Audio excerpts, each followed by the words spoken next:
Welcome to part 4 of Expansion and Empire. Now we're going to talk about early expansion.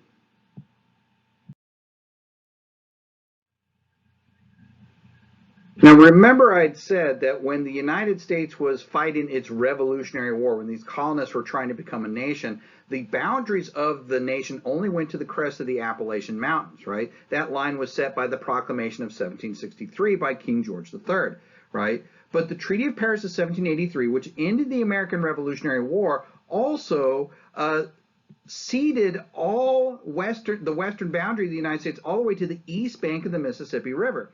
So almost immediately, the United States goes from this little Atlantic coastal region to a region that goes all the way out to the Mississippi, basically a full third of the way across the continent from its very inception, right? And this new boundary immediately more than, and perhaps even almost doubles, but almost triples the size of the original 13 colonies, right? So right off the bat, we begin this big leap westward. But in these early stages, we're going to go even further.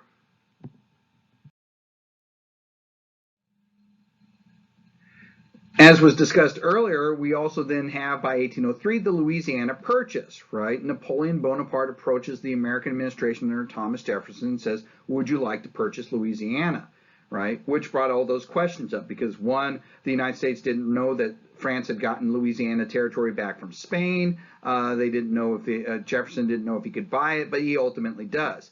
One of the very first things he does, though, is he begins sending expeditions into this territory, right? He does this primarily to exert his authority over it, right? These boundaries are all very nebulous. Again, something that we've discussed before.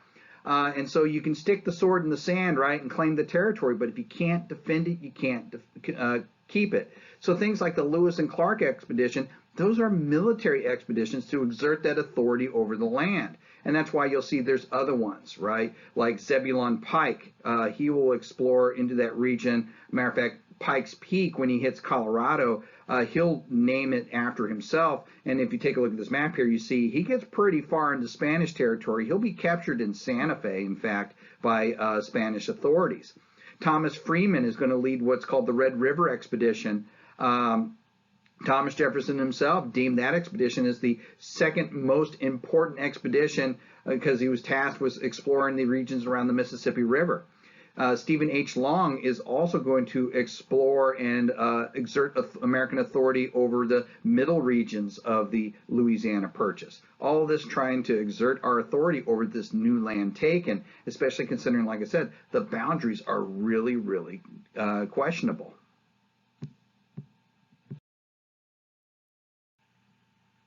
As we've discussed before, the ante was upped even further during the War of 1812.